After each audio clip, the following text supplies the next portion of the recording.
La Iglesia Cristiana Familia de Gracia de Valdivia presenta las voces de personas comunes al servicio del Evangelio de Jesucristo. Voces de Familia de Gracia.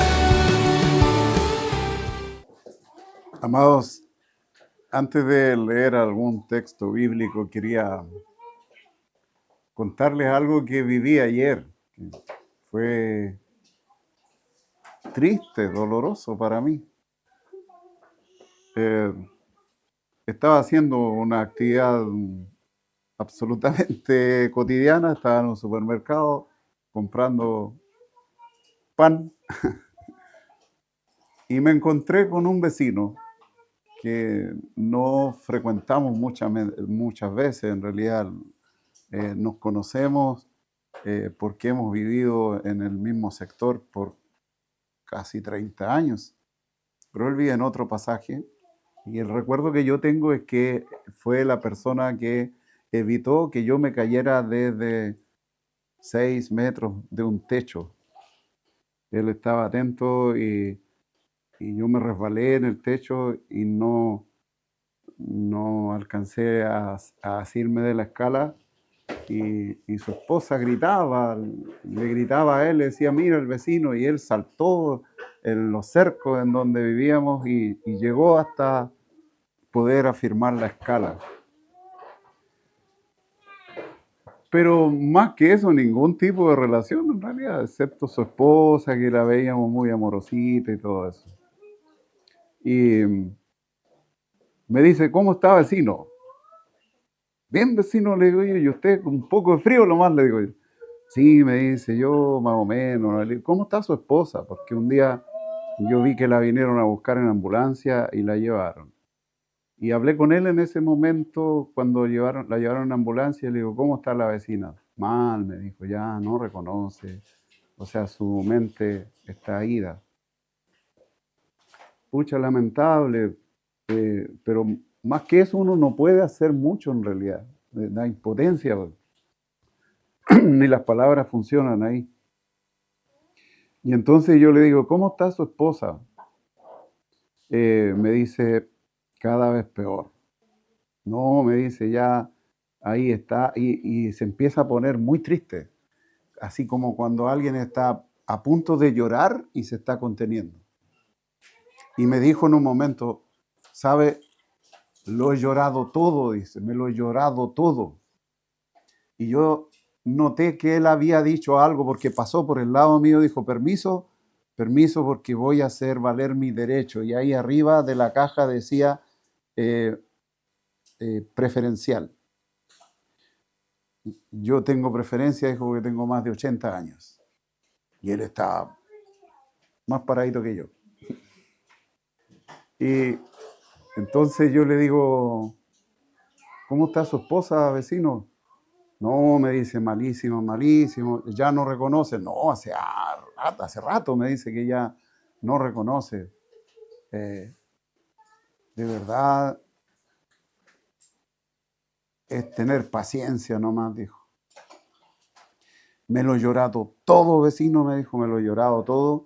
Ya no creo en Dios. Dejé de creer en Dios, me dice. Y ese fue como una bofetada en la cara para mí. Intenté hablar, pero él no quería oír. Él quería expresarse. Y me dice, no, nosotros éramos de iglesia, me dice, íbamos a misa, ella era muy buena, hablaba de ella como si ya no estuviera. Yo creo que así lo siente él, como que ya se fue, ya no está. Está su cuerpo ahí nomás, perdón. Está su cuerpo ahí nomás, pero como que ella no está. Y me dice, ella era una persona buena, me dice, y yo no entiendo por qué ha tenido que pasar por todo esto, y me empezó a señalar un montón de enfermedades que ha tenido en este tiempo. Y finalmente él, como estaba antes que yo, pagó, se fue, y yo quedé dándole vuelta. Qué increíble cómo la gente percibe las cosas. Y pensé, ¿cómo las percibimos nosotros? Si usted está en una situación parecida, ¿cómo reacciona? Pudiera decir, ya no creo en Dios, como si Dios nos fallara, como si Dios tuviese un compromiso con nosotros. Yo estoy seguro que el 99% de las personas que están fuera creen eso, que Dios tiene la obligación de tenernos bien, que no suframos, que no tengamos dolores, que no nos muramos. Conversando con un colega, su mayor queja era que se le había muerto tan tempranamente su mamá. No podía entender que se haya muerto. Yo digo, todas las personas vivimos alguna vez en la vida la pérdida de un ser querido. Y he llegado a acuñar esta expresión que no es bíblica, pero es cierta. Lo único que nosotros podemos tener claro en esta vida es que nos vamos a morir. Así como nacemos, vamos a morir. Pero no lo asimilamos. Entonces, cuando llega la muerte, nos sorprende como algo extraordinario, como que solo me pasa a mí, no le pasa a nadie más. Pero el Señor actúa de maneras diferentes a las que nosotros quisiéramos concebir. Les invito a que abran sus Biblias en la carta a los Efesios. Pasaje conocido, esta carta ya fue estudiada, ¿verdad? Así que si hay algo que no esté de acuerdo a lo que habéis aprendido, tened la libertad de decirlo. El capítulo 2, de los versículos 1 al 4, dice así. Efesios 2, del 1 al 4. Dice, y Él os dio vida a vosotros cuando estabais muertos en vuestros delitos y pecados, en los cuales anduvisteis en otro tiempo, siguiendo la corriente de este mundo, conforme al príncipe de la potestad del aire, el espíritu que ahora opera en los hijos de desobediencia, entre los cuales también todos nosotros vivimos en otro tiempo en los deseos de nuestra carne, haciendo la voluntad de la carne y de los pensamientos, y éramos por naturaleza hijos de ira, lo mismo que los demás. No es una descripción muy halagüeña la que hay aquí. Y aquí está hablando el apóstol respecto de la humanidad completa y su relación con Dios. Dice que estábamos muertos en nuestros delitos y pecados. Una persona en tiniebla escucha que está muerto en delitos y pecados y se mira y siente que se toca el corazón, siente que su corazón late, siente que respira.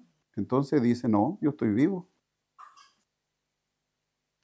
Pero la escritura aquí dice que nosotros estamos muertos en nuestros delitos y pecados, y ese muerto ahí significa separado de Dios, un espíritu muerto.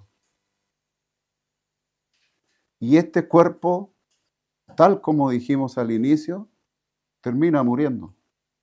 No ha habido ningún ser humano que pueda decir, no, yo llevo 3000 años aquí y aún no me muero y estoy vital como nadie. Los más robustos llegarán a 125 años. Recuerdo que en San José estaban todos contentos porque había un señor que tenía la longevidad más alta del mundo, pero después descubrieron que no era tan así. Había otro mayorcito. Se hizo famoso, sí. ¿Cómo es que se llamaba este caballero? Don Celino. 127 tenía, algo así, según lo que registraban. Los registros, no se puede confiar mucho en esos registros. Pero cierto, así todo el mundo sorprendido, tantos años. Si leemos la escritura, vivía mucho más. no sé, Adán murió como a los 700 y tantos años. Entonces, eran normales. Bueno, después de un tiempo, vivía muy poco. Siempre hacemos ese comentario aquí.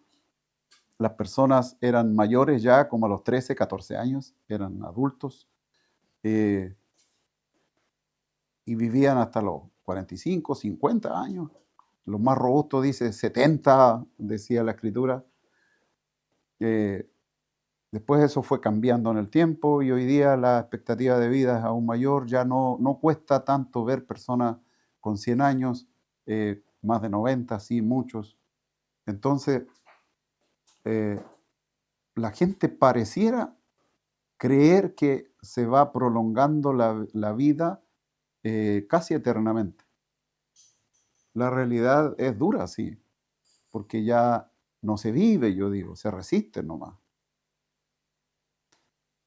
Pero le va a llegar su momento y se va a morir. O sea, cuando Dios le dijo a Adán, si comes de este fruto, ciertamente morirás, le dijo que iba a morir y murió. Primero murió espiritualmente, fue separado de él y luego murió como morimos nosotros. Volvió a la tierra. Y está escrito que el hombre viva y muera una sola vez y luego el juicio. Entonces, nuestra condición frente a Dios es estar muertos. La condición normal de las personas es estar muertos en sus delitos y pecados. Y dice que nosotros, los cristianos, anduvimos en otro tiempo siguiendo la corriente de este mundo, es decir, estábamos muertos igual. Pero estos vivos así reflejan muy bien las películas de zombies. Vivo, pero muerto. Está muerto, pero parece muy vivo. Entonces, la gente en tiniebla, podríamos decir, son como los zombies. Están muertos, pero aparentemente están vivos. Siguiendo la corriente de este mundo, conforme al príncipe de la potestad del aire, esta es una alusión directa a Satanás, el espíritu que ahora opera en los hijos de desobediencia. O sea, las personas son esclavos de este príncipe, entre los cuales también todos nosotros vivimos en otro tiempo en los deseos de nuestra carne. Aquí lo aterriza. ¿Cómo es esto de estar siguiendo la corriente de este mundo? Es estar obedeciendo a los deseos de nuestra carne, buscando metas, buscando logros, como decía en el devocional, anhelando cosas, no sé, teniendo objetivos terrenales, haciendo la voluntad de la carne y de los pensamientos. Y fíjese que éramos por naturaleza hijos de ira. Mire, dos características: muertos, hijos de ira.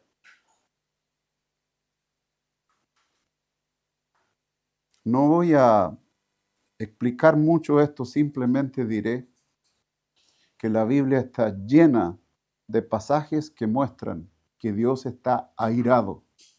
Nosotros creemos en un Dios airado. El mundo no quiere oír eso. El mundo prefiere oír que es un Dios de amor, que todo lo soporta, que todo lo acepta. No es el Dios que describe la Biblia.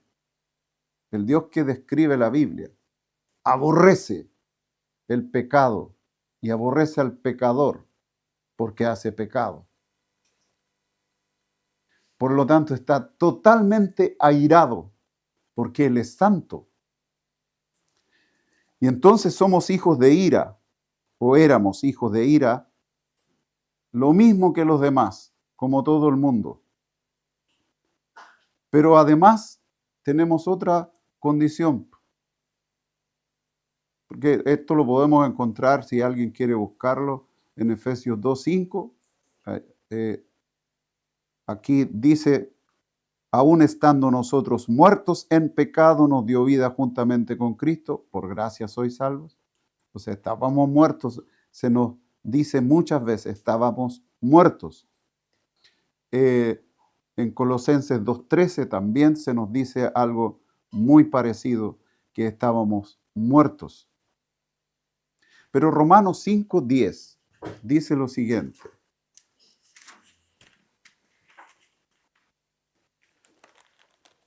Porque si siendo enemigos fuimos reconciliados con Dios por la muerte de su Hijo, mucho más estando reconciliados seremos salvos por su vida.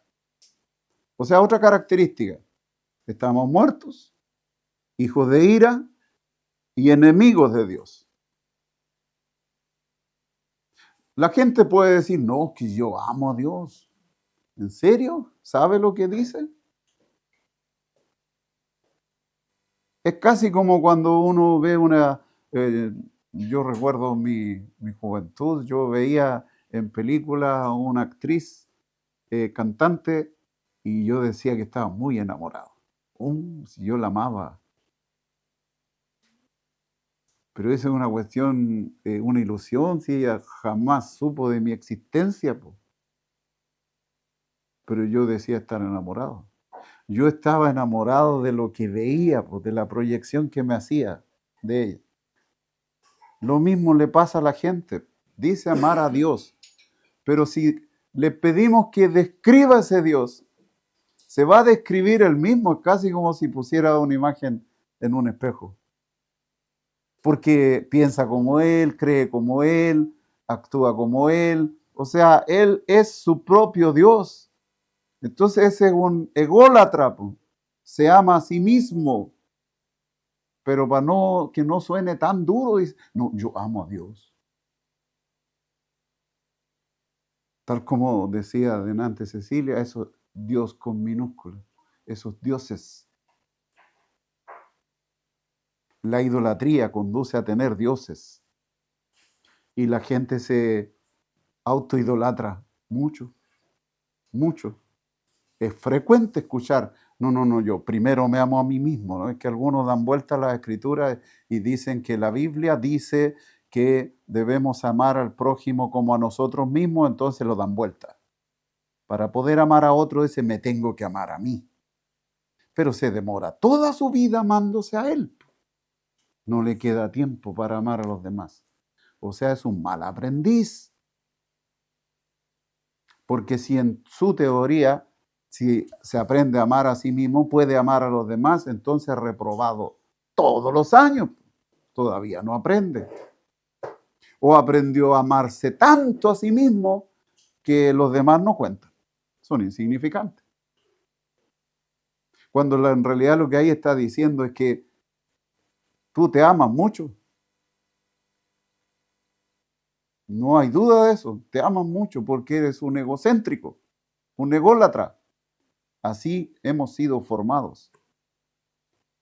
¿Cómo le dice un padre a su hijo? ¿Cómo le dicen los padres aquí a sus niñitos? Tú eres lo máximo. Y él se lo va creyendo. Si se lo dijo su papá. Escucha hablar por ahí. No, es que es muy inteligente. Música para sus oídos. Como yo no hay. All right. Hacemos eso. También lo hicimos nosotros. Ensalzando al niñito para que tenga confianza en sí mismo, decimos. ¿Qué es eso si no es egolatría? Eso es la confianza en sí mismo, amor propio muy alto. No queda espacio para amar a otros. Pero dice aquí que siendo enemigos fuimos reconciliados con Dios por la muerte de su Hijo, mucho más estando reconciliados seremos salvos por su vida, porque nosotros no actuábamos conforme a lo que Dios quería. Todo lo contrario. Como no le conocíamos, creíamos que lo que hacíamos era bueno, bien valorado por Dios. Pero Dios encontraba que no. Pasamos allá a ser sus enemigos. Cuando hablaba con este vecino, el dolor que yo sentía era no poder explicarle que Su error estaba en que no conocía a Dios y yo después pensaba, claro, lo último que quería escuchar él era algo como eso. No le iba a traer ningún consuelo. Y me sentí mal porque yo decía, yo quería hablar de eso y él no me dejaba porque no tenía ningún interés en escuchar en realidad. Y lo entiendo. Pero eso no le ayuda en realidad a lo que viene después, que es lo que la gente pierde de vista y el temor que tenemos es que los que están en Cristo también pierdan de vista. Por eso es bueno repasar todo esto. ¿Qué significa la relación con Cristo? ¿Es solo venir y reunirnos aquí, estar congregados en una iglesia? No es nada nuevo lo que vamos a decir aquí, lo hemos dicho tantas veces y lo habrán escuchado muchas otras más. No todas las personas que están en una iglesia son de Cristo. Hay muchas personas que viven toda su vida autoengañados, creyendo ser de Cristo, sin serlo. Fíjense, en Juan 3:3, el evangelista relata un episodio que tiene un principal de los judíos con Cristo. Fue de él de noche, este es un texto archiconocido. Él se llama Nicodemo, no Nicodemos. Él se llamaba Nicodemo y era un principal, seguramente un maestro, por lo que dice Jesús, un rabí o un rabino. Tienen una pequeña conversación y le dice en el versículo 3, que es el que nos interesa. Ustedes pueden leer el texto o recordarlo si ya lo conocen. Respondió Jesús y le dijo, de cierto te digo, que el que no naciere de nuevo no puede ver el reino de Dios. Miren qué interesante. El que no nace de nuevo no puede ver el reino de Dios. Pues si yo voy a la iglesia todos los domingos, reunión que hay, ahí estoy. Me compré una Biblia, canto como nadie. Yo estoy en condiciones de ver el reino de Dios. Ah, pero aquí dice algo bien interesante y lo dice el mismo Señor Jesucristo. Si no naces de nuevo, no puedes ver el reino de Dios. No dice que bueno, congrégate, ven siempre y de pronto calificarás para ver el reino de Dios. No dice eso. Dice que no puede ver el reino de Dios si no nace de nuevo. Y ahí conocemos la conversación que hay de Nicodemo. Él le dice, pero ¿cómo es posible? Yo no entiendo. Si yo nací ya, ¿cómo voy a nacer de nuevo? ¿Acaso me puedo meter al vientre de mi madre y nacer? Y el Señor le dice, no, yo no estoy hablando de ese nacimiento, ese ya ocurrió. Yo te estoy hablando de un nacimiento espiritual. Le está diciendo precisamente esto que habíamos visto recién. Él está muerto y no lo sabe. Está muerto y tiene que nacer de nuevo, porque en esa condición como está, no puede tener comunión con Dios. No puede, porque está separado de Él. Está muerto en sus delitos y pecados. Es hijo de ira y es enemigo de Dios. Dios no tiene ningún interés en tener comunión con Él. No en ese estado. No en ese estado.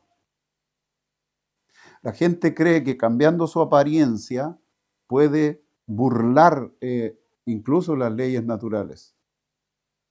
Conocemos todo el revuelo que ha armado un boxeador, se presenta como boxeadora, ¿cierto?, en las Olimpiadas y genera todo un revuelo. Yo tengo estudiantes que dicen ser quien no son. Nacieron mujeres, pero dicen que se les trate como varones. Estoy hasta en sumario porque yo le dije a una de estos estudiantes, no, hija, no es así, es de esta otra manera. Entonces, como yo le dije, hija o mi chiquilla, creo que le dije, entonces me fue a acusar porque ella quiere ser tratada como un varón. Y entonces yo soy culpable de eso. Estoy en sumario. Y yo digo, tengo un problema ahí porque yo soy profesor de ciencia. Y, y la ciencia es clarita. No quise decir Dios dijo que creó varón y hembra. No, nada entre medio. Porque si decía eso era peor y era intolerante yo. Pero eso es lo que yo creo, porque eso dice la Biblia. ¿Puedo negarlo? ¿Puedo callarlo? No. Ni interés tengo de callarlo. No es que lo vamos a echar del sistema, bueno, échenme. Pero yo diré lo que la Biblia dice, porque para mí es la palabra de Dios. Lo que aquí dice es que entonces es un fanático. Gloria a Dios por eso. Los fanáticos entraremos al reino de los cielos. Si hemos nacido de nuevo. Pues si ha sido un fanático y nunca nació de nuevo, no va a entrar. No va a entrar. Dice que esto no lo perdamos de vista, hermanos. No puede ver el reino de Dios si no nace de nuevo. Entonces aquí empieza la confusión. Ah, no, pero yo un día estuve en una reunión y pasé adelante y yo hice mi confesión de fe y me convertí. Entonces yo nací de nuevo. ¿Será? Veamos. En el mismo Juan, en el capítulo 1, los versículos 12 y 13 dice, voy a leer del 11. A lo suyo vino, lo suyo es todo. Y los suyos, el pueblo escogido, no le recibieron. Mas a todos los que le recibieron, a los que creen en su nombre, les dio potestad de ser hechos hijos de Dios, los cuales no son engendrados de sangre, ni de voluntad de carne, ni de voluntad de varón, sino de Dios. Miren, aquí dice tantas cosas que las pasamos por alto. Parece un requisito básico nomás, ¿cierto? Dice que a todos los que le recibieron y creen en su nombre. Entonces nos queda la sensación que basta con eso. Yo creo y yo digo sí, le recibo. Como algunos dicen, lo acepto. Nosotros nos hacemos la pregunta, ¿podemos nosotros aceptar a Dios? ¿No será mejor que Él nos acepte a nosotros? Porque claramente no nos acepta. Nos declara muertos, hijos de ira, enemigos de Él. Tenemos que hacer algo muy grande como para que nos acepte.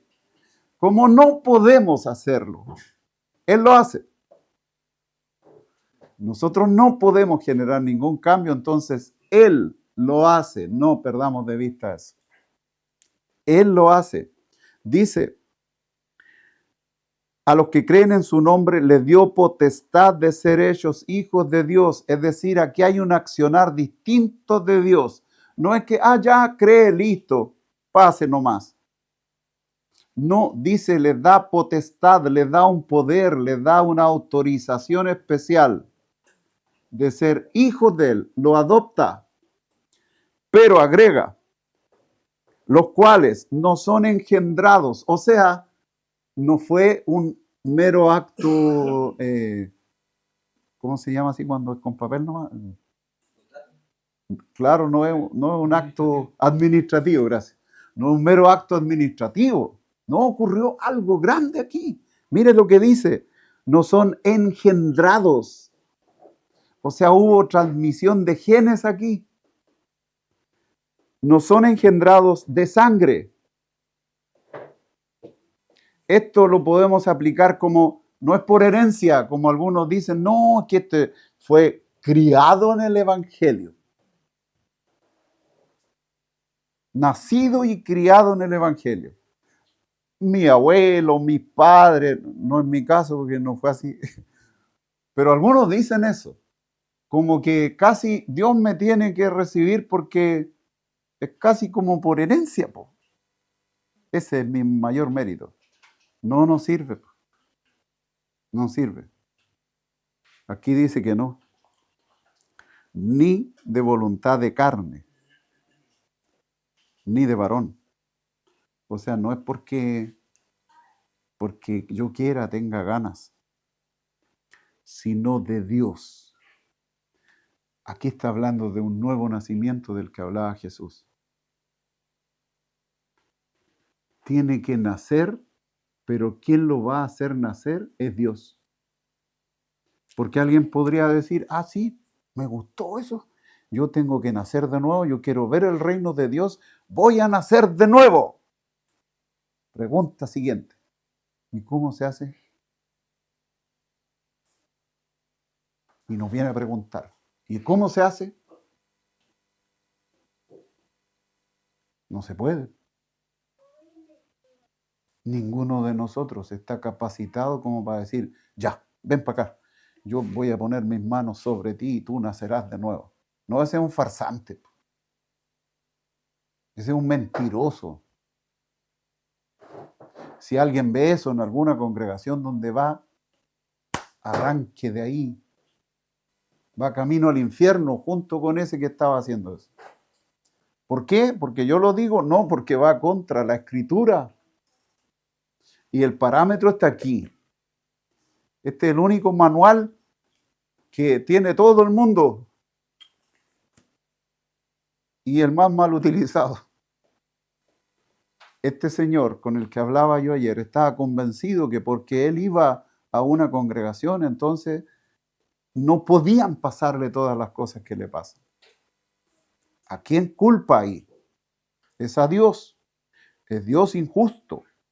Porque si fuera justo, su mujer no pasaría lo que está pasando, ni él tampoco tendría que sufrir lo que está sufriendo.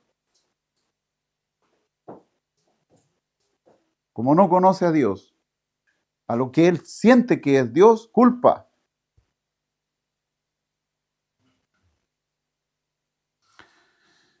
Fuimos adoptados como hijos de Dios, pero después de nacer, porque un hijo tiene que nacer, ese nace y nace engendrado por Dios. Dice aquí en Juan, engendrado por Dios. En primera de Juan, esto es la carta del apóstol Juan, la primera carta, en el capítulo 1, en el verso 3, leemos lo siguiente. Primera de Juan 1, 3.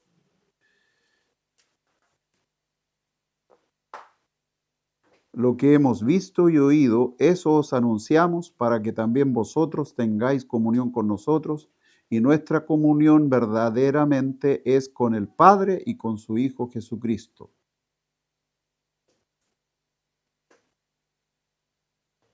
No me equivoqué.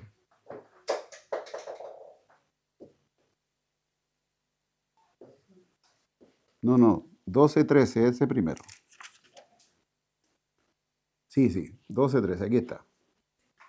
Os escribo a vosotros, hijitos, porque vuestros pecados os han sido perdonados por su nombre.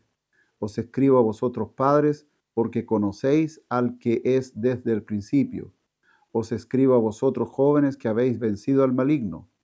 Os escribo a vosotros, hijitos, porque habéis conocido al Padre. O sea, la persona que ha nacido de nuevo es una persona que se relaciona con este Dios como Padre. Y hemos sido renacidos, sido renacidos para tener una esperanza viva.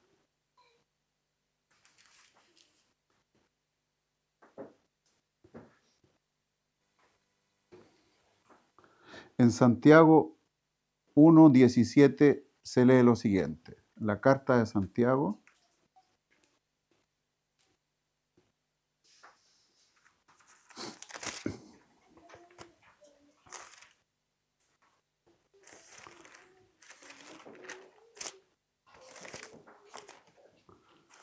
Es tan chiquitita que se me pierde.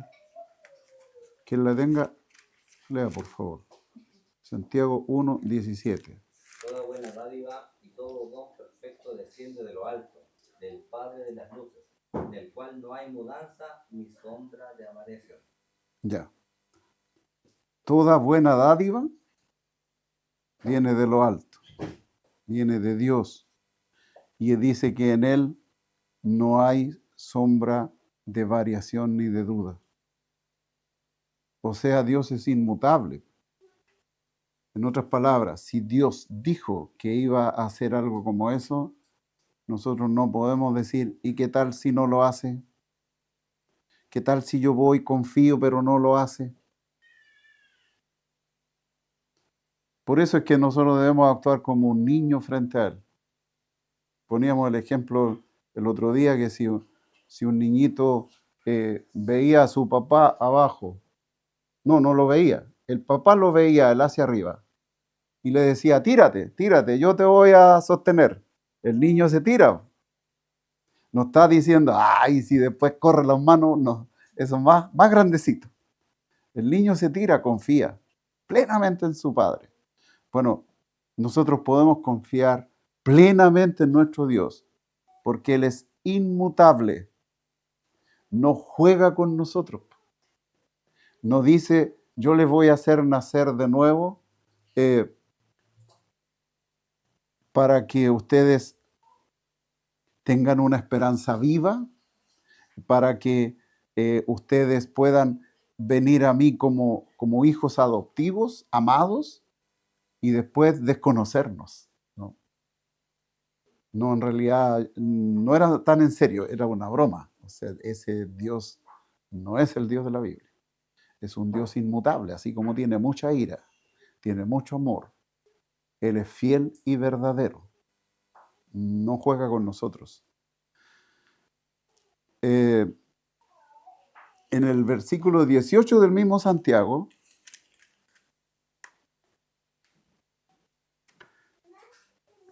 dice, Él de su voluntad nos hizo nacer por la palabra de verdad para que seamos primicias de sus criaturas. Miren, Santiago era hermano de Jesús, así que sabía como de muy buena fuente. Todo además que el Espíritu Santo los instruía a todos ellos. Ellos no escriben así como inspiración nomás. Él, y este Él está con mayúscula, o sea, Dios, de su voluntad, nos hizo nacer por la palabra de verdad. Esto es importante tenerlo claro. ¿Cómo se genera este nacimiento? ¿Se genera por un acto mágico? ¿Se genera por un momento especial que hay que tener? Como yo pensé en algunos años que era porque normalmente cada vez que había una campaña evangelística se generaba un ambiente especial ahí, como que sentíamos que los ángeles nos tenían flotando y todo eso. Yo creía que así era el asunto. Yo creo que todos alguna vez hemos vivido una experiencia parecida. No, aquí dice algo simple, que Él de su voluntad nos hizo nacer, pero por la palabra de verdad. Esta es la palabra de verdad. Para que seamos primicia de sus criaturas. O sea, Él está formando una creación distinta que no existía. Y nosotros somos las primicias.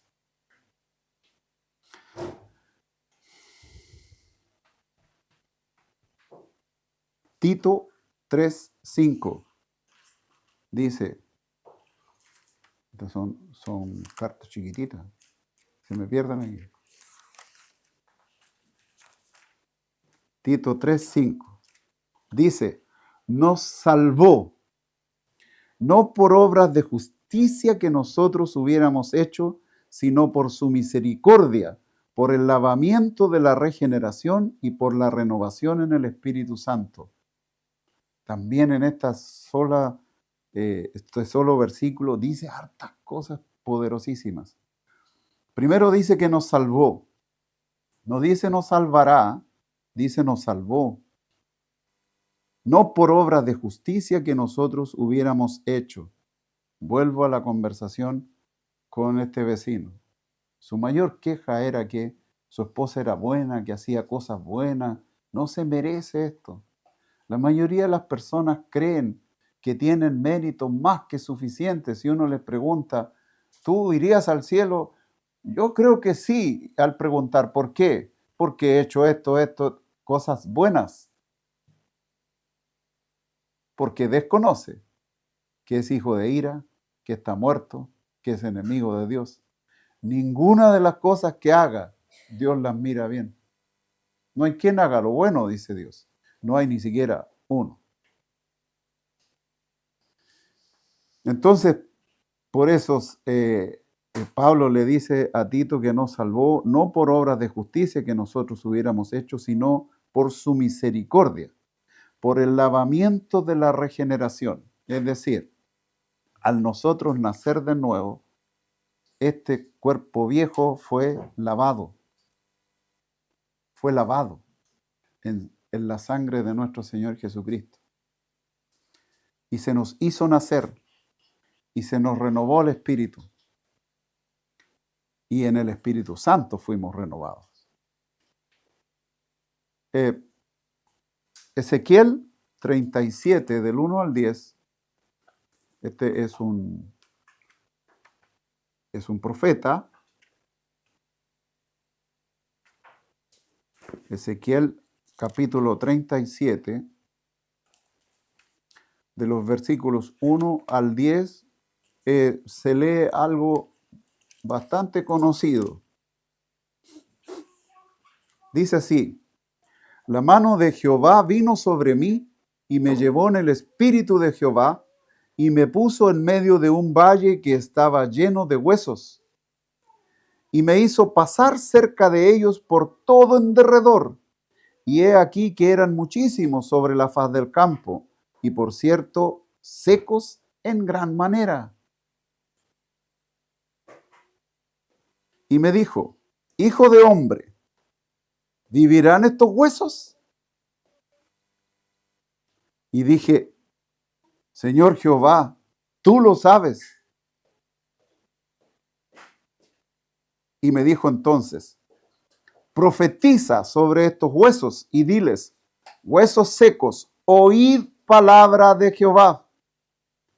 Así ha dicho Jehová el Señor a estos huesos: he aquí, yo hago entrar espíritu en vosotros y viviréis. Y pondré tendones sobre vosotros y haré subir sobre vosotros carne y os cubriré de piel y pondré en vosotros espíritu y viviréis y sabréis que yo soy Jehová. Profeticé pues como me fue mandado y hubo un ruido mientras yo profetizaba y he aquí un temblor y los huesos se juntaron cada uno con su hueso y miré y he aquí tendones sobre ellos y la carne subió y la piel cubrió por encima de ellos, pero no había en ellos espíritu. Y me dijo: profetiza al espíritu, profetiza, hijo de hombre, y di al espíritu: así ha dicho Jehová el Señor, espíritu, ven de los cuatro vientos y sopla sobre estos muertos y vivirán. Y profeticé como me había mandado, y entró espíritu en ellos, y vivieron, y estuvieron sobre sus pies un ejército grande en extremo.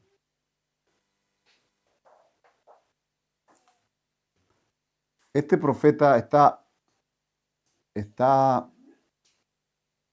hablando de parte de Dios al pueblo de Israel, pero él vive este episodio extraordinario porque Dios le quería mostrar lo que iba a hacer con su pueblo, pero no solo con ese pueblo, con los israelitas, sino que está describiendo precisamente nosotros, muertos en nuestros delitos y pecados, con huesos secos. Esta figura de huesos secos es de un muerto que está requete contra muerto, po. O sea, ¿a quién se le ocurriría, por mucho que sepa de RCP, intentar revivir un esqueleto? No lo va a lograr, ni en broma, po. O sea, estos muertos eran remuertos. Es más, era como de terror la imagen. Yo lo veo así, porque era un valle lleno de huesos. Entonces, ¿cómo saber si este hueso, un fémur, correspondía a este otro hueso de alguien en esos tiempos? ¿Cómo hoy día costaría? En ese momento, no, pues era imposible. Y no podía decir, ¿de quién es este hueso? Porque están todos muertos. ¿Alguno lo reconoce? Su falange, un revueltijo de huesos. Y le dice, profetiza. Yo le dije, pongan atención a esto delante, cuando decía que por la palabra había acontecido este hecho formidable del nacimiento nuevo. Profetiza, le dice. Y él lo hace. Y dice,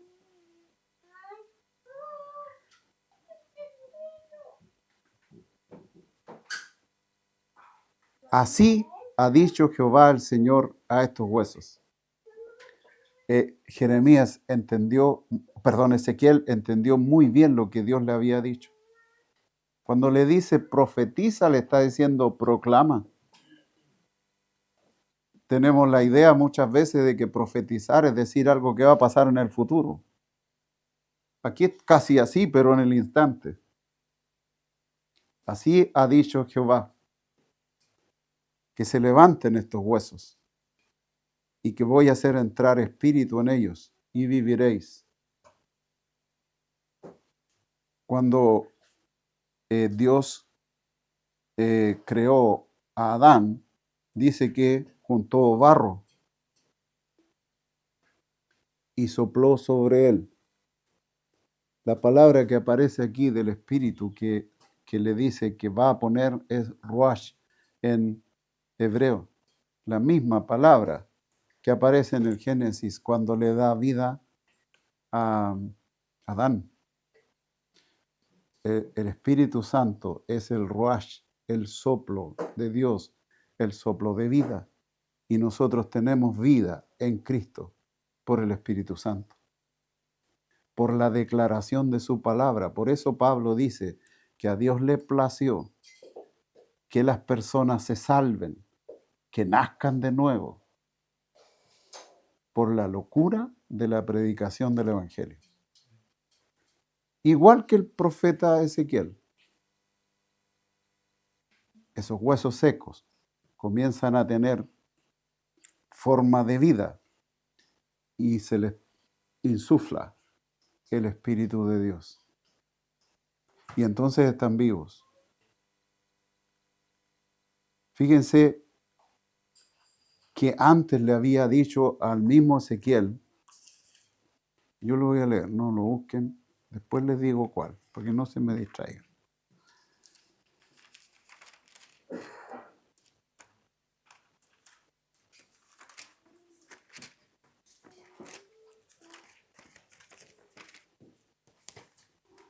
Al mismo Ezequiel le había dicho lo siguiente.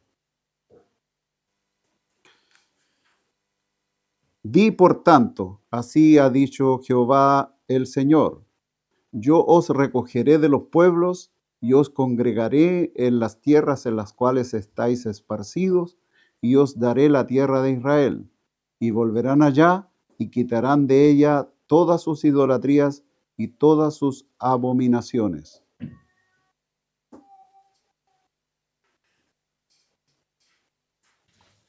Y les daré un corazón y un espíritu nuevo. Pondré dentro de ellos y quitaré el corazón de piedra de en medio de su carne y les daré un corazón de carne, para que anden en mis ordenanzas y guarden mis decretos y los cumplan y me sean por pueblo y yo sea a ellos por Dios.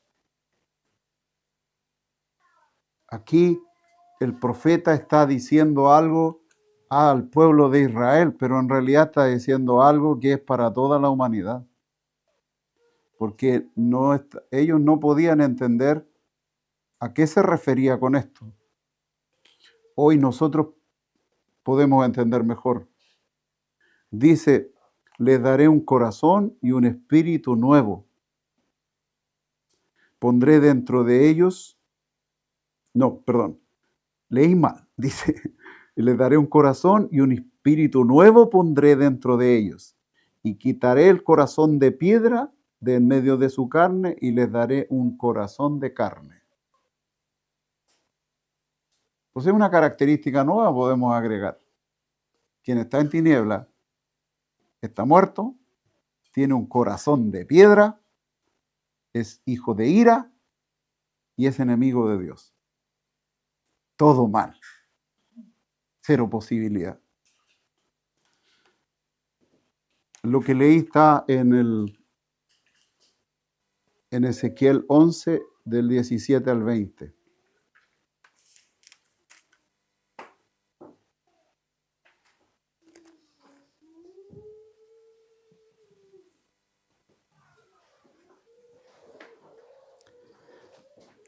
Y en el mismo Ezequiel se lee lo siguiente: y os daré corazón nuevo y pondré espíritu nuevo dentro de vosotros y quitaré de vuestra carne el corazón de piedra y os daré un corazón de carne.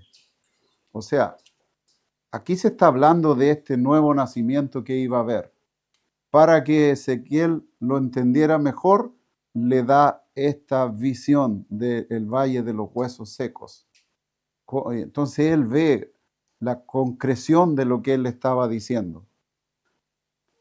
Juan le dice que en la conversación con Nicodemo, el Señor le dice que le era necesario nacer de nuevo. Yo creo que no tenía Nicodemo en mente esta figura del valle de los huesos secos. Nosotros podemos tenerla porque tenemos todo el libro aquí. Pero lo que le está diciendo es algo muy parecido. Tiene que nacer de nuevo, pero con un nacimiento distinto. Con una forma distinta de lo que conocemos por nacimiento.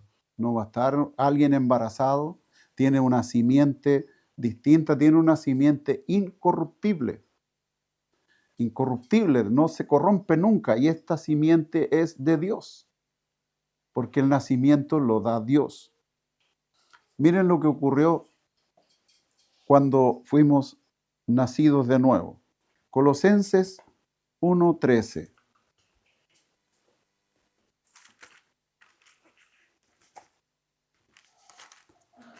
Colosenses 1:13 dice, el cual nos ha librado de la potestad de las tinieblas y trasladado al reino de su amado Hijo. O sea, cuando nos hicieron nacer de nuevo, cuando Dios nos hizo nacer de nuevo, nos traslada desde las tinieblas a la luz, al reino de su Hijo. Se produce un traslado. Estábamos allá y ahora estamos acá. No quedó ninguno así como medio en penumbras aquí. No. O está en tinieblas o está en luz. No hay términos medios. Segunda de Corintios 5:17. Segunda de Corintios 5:17 dice,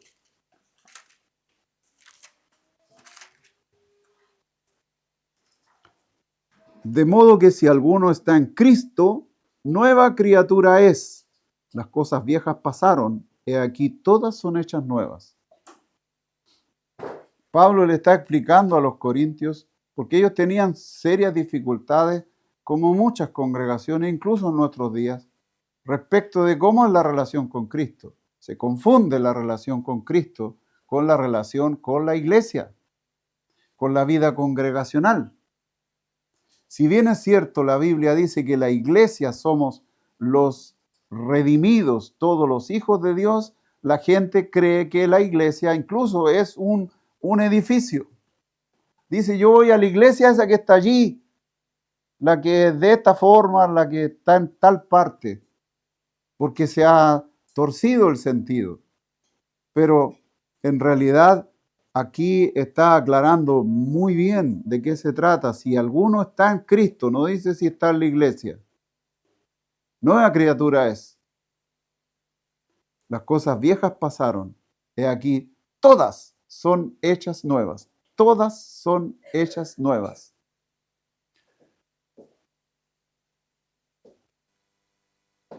Esto, por alguna razón, el Señor quiere que sea enfatizado, amados.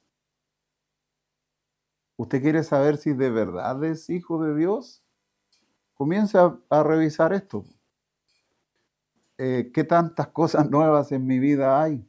¿O yo sigo arrastrando el cadáver del antiguo y vengo con él a la rastra ahí?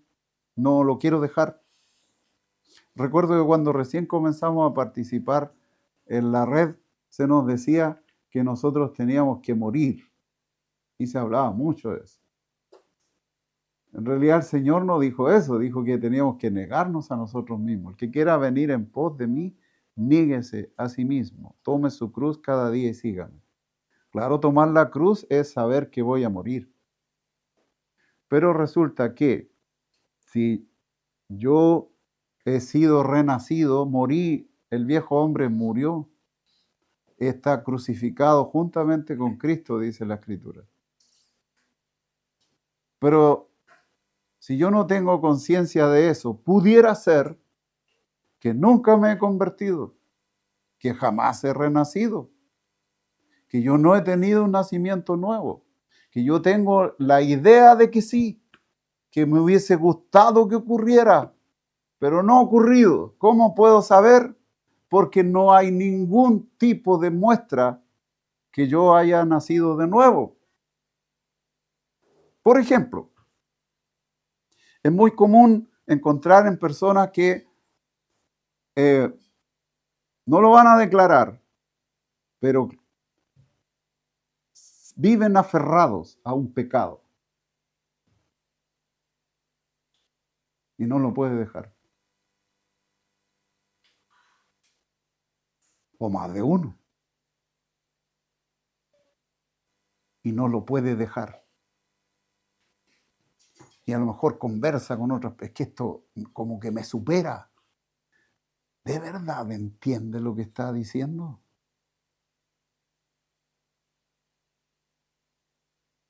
Está diciendo que si Cristo le alcanzó, lo sacó de tinieblas a luz, no fue suficiente.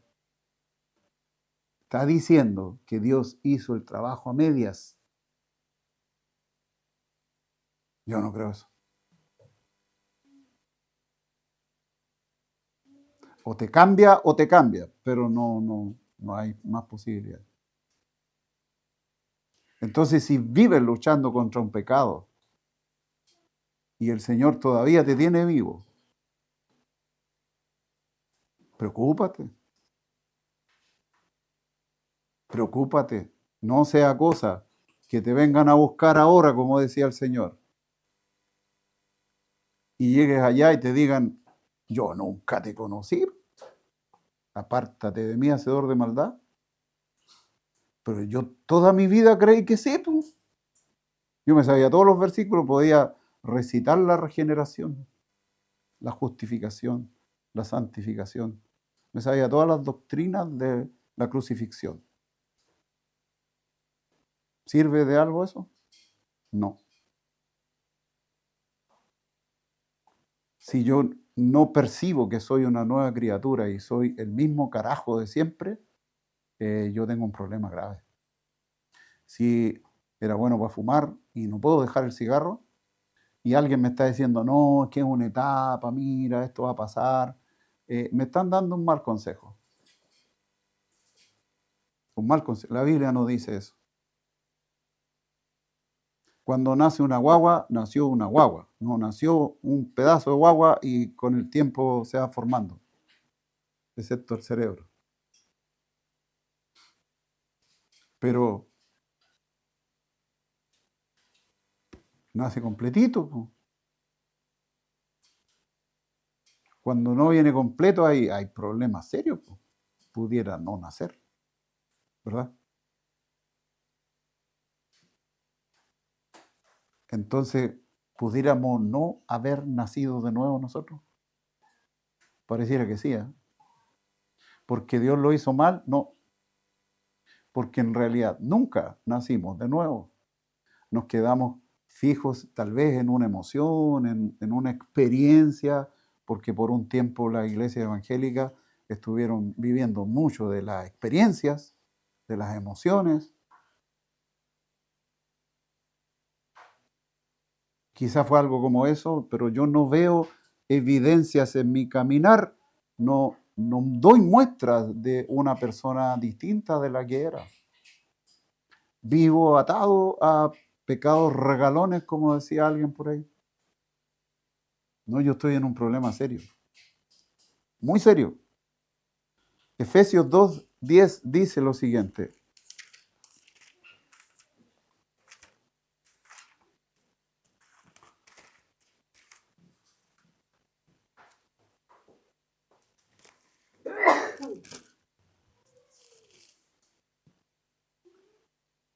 porque somos hechura suya.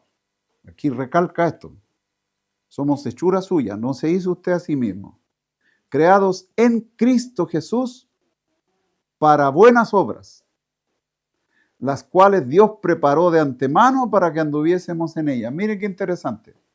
La gente quiere aferrarse a buenas obras y por esas buenas obras dice que tiene derecho a entrar al cielo. Pero acá dice que no. Dice que habiendo sido nacidos en Cristo, creados en Cristo, dice, fuimos creados ¿para qué? Para buenas obras. O sea, las buenas obras vienen después, no antes.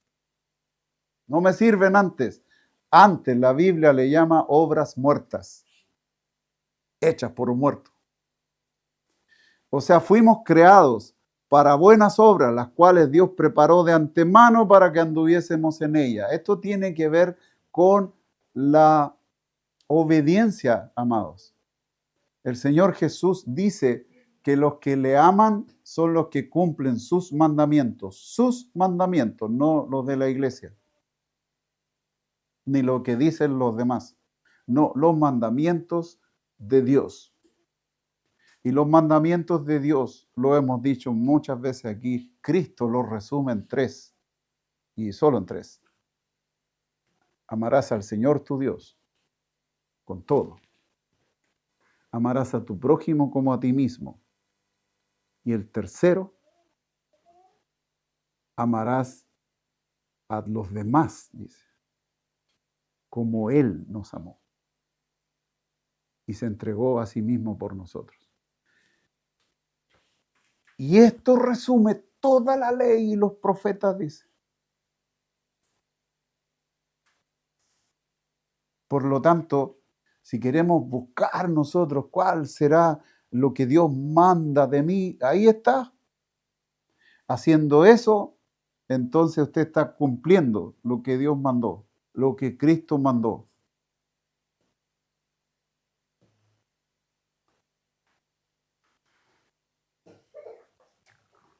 Estábamos muertos, éramos hijos de ira y enemigos de Dios. Como nos hicieron nacer de nuevo, tenemos una nueva naturaleza. Hemos sido trasladados de tinieblas a luz y hemos sido creados para buenas obras. O sea, tuvimos un cambio fortísimo, tremendo.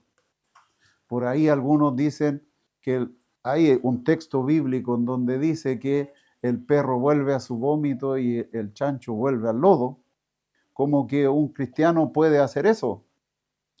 Pero el chancho ahí sigue siendo chancho y el perro sigue siendo perro. O sea, ese no nació de nuevo. Porque aquí dice que una característica del nuevo nacimiento es que tenemos una nueva naturaleza. No somos los mismos de antes. No tendríamos que ser. Físicamente quedamos igual, porque este cuerpo se va a morir. En lo que pase con este cuerpo, dice la Escritura, lo que va a pasar después. Será glorificado. Tendremos un cuerpo distinto. No con este corrupto que tenemos. Entonces, dentro de este mismo cuerpo corrupto empieza a vivir un espíritu distinto, creado según Dios, que tiene vida eterna. Y esa vida eterna está en Cristo. Entonces, amados, es bueno revisarnos. ¿Qué tanto de eso tenemos nosotros? Yo, Víctor y yo. Usted, búsquese ahí. ¿Ando lejos de eso? No se haga un check así autocomplaciente. Sea honesto consigo mismo y con el Señor sobre todo. A Él no se le puede burlar. ¿Qué pasó conmigo? Si comienza a sentirse inquieto, es un buen síntoma. Escuché de un predicador que dice, cuando la Biblia no ofende, está mal explicado lo que se dijo en él. Tiene que ofender, porque se nos ataca en lo más duro que tenemos y que pensamos que es el orgullo. Cuando le duele algo que le digan es porque su orgullo saltó ahí. ¿Cómo te va a decir eso? Si tú eres lo máximo. Es bueno revisarnos. ¿De verdad hemos nacido de nuevo? Si hemos nacido de nuevo, gloria a Dios, Él lo hizo. Tenemos que actuar en consecuencia. Y esté tranquilo. Porque el Señor le va a ir capacitando para cumplir el propósito por el cual nos creó. Y el propósito no es que seamos solo trasladados, tengamos nueva naturaleza, no, es un propósito más profundo, eterno, de gloria, dice la Escritura. Y es que nosotros seamos formados igual que su Hijo. O sea, como copias de Cristo. Eso dice. Todas las cosas nos ayudan a bien. Esto es a los que conforme a su propósito son llamados. Y este propósito es ser formado a la imagen de su Hijo Jesucristo. Entonces quizás este chequeo podría ser, ¿qué tanto me estoy pareciendo al Señor? Y no empiece alguno a buscarse ahí la huella de la crucifixión, porque no se refiere a eso. Porque tenemos esa historia en algunos por ahí que tiene, ¿cómo que le llaman? Los estigmas le llaman. Como que tiene las heridas, ¿no? Si la Biblia no habla de eso, amados. La Biblia habla de la vida de Cristo. ¿Quién fue Cristo? Se entregó a sí mismo, como dice Pablo, haya pues en vosotros este sentir que hubo también en Cristo Jesús, que yo creo que todos ustedes lo conocen, se lo saben. Qué bueno. A eso se refiere. Se humilló a sí mismo. Se hizo obediente y obediente hasta la muerte y muerte de cruz. ¿Usted cree que nosotros tenemos algo distinto que eso?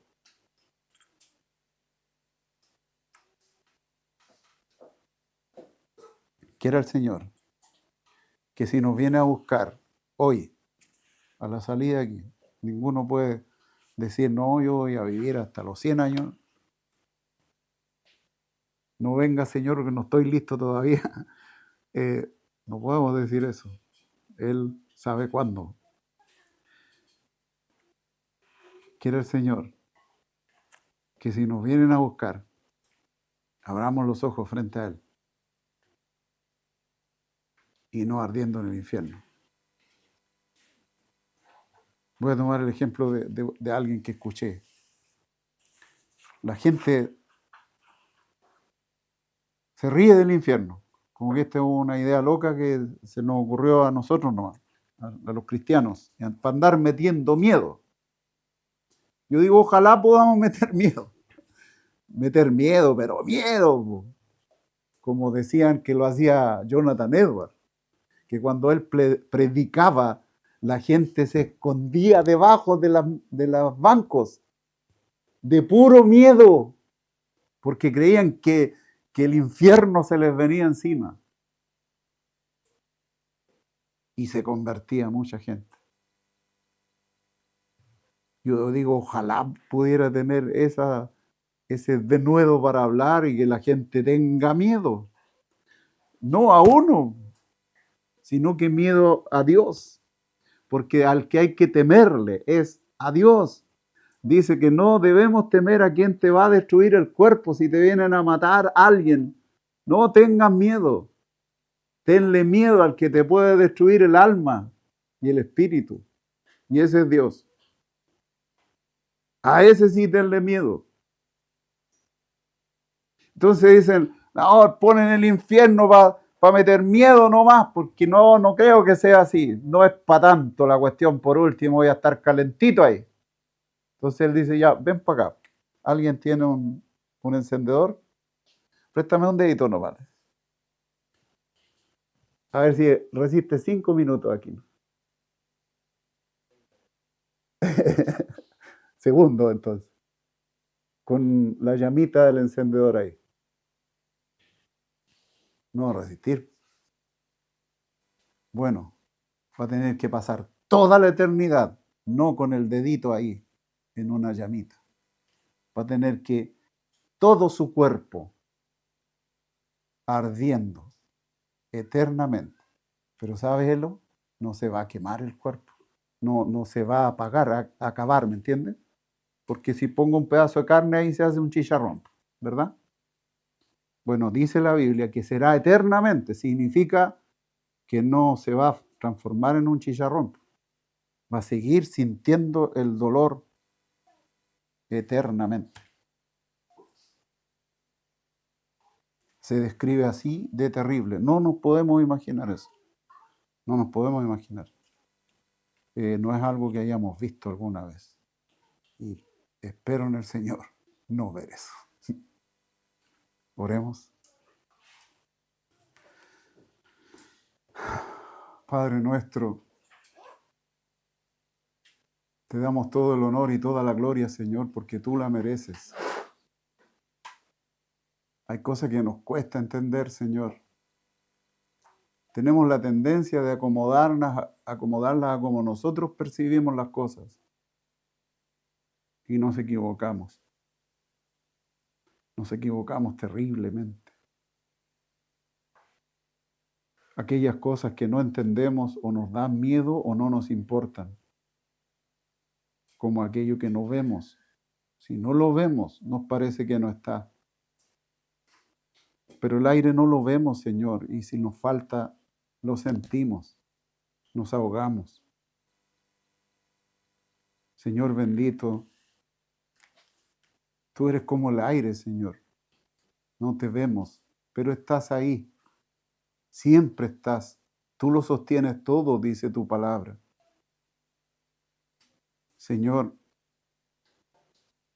ayúdanos y enséñanos, Padre, a verte en las cosas simples, a verte en la naturaleza, como dice la carta a los romanos, a verte en las personas, Señor.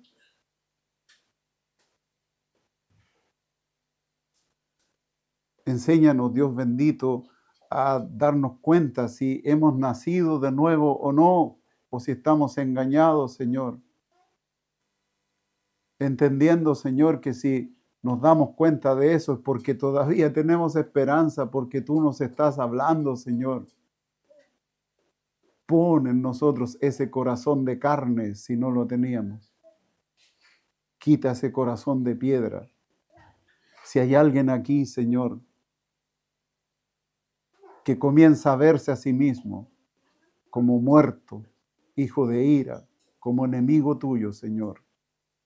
Padre, permite que experimente esta vida sobrenatural, este nacimiento nuevo. Dale vida, Señor. Hazle creer, Padre, en ti. Hazle creer en Cristo Jesús, en su sacrificio en la cruz, para que Él sea rescatado, Señor, y sea trasladado de tinieblas a luz, para que tenga una nueva naturaleza engendrada en ti, Señor, y para que anden esas buenas obras que tú preparaste de antemano para que anduviésemos en ellas. Señor bendito, glorifícate en esta hora, Señor. No leí, Señor, pero tu palabra dice que todas estas cosas tú las hiciste, no por nosotros, sino por ti. Las hiciste por ti y para ti, Señor, porque la gloria es siempre tuya. Nosotros no tenemos ninguna intervención para que no tengamos ninguna posibilidad de gloria. La gloria es solo tuya, Señor. Dios Todopoderoso, gracias, Señor, si nos has hecho renacer y estamos genuinamente en ti. Gracias, Señor. Si alguno no lo ha hecho y ha creído que está, tiene la posibilidad de clamar a ti, arrepentirse y creer en el Evangelio. Gracias, Señor, porque todo esto lo haces tú, única y exclusivamente para tu gloria. En el nombre de Jesús oramos y te agradecemos. Amén. Amén.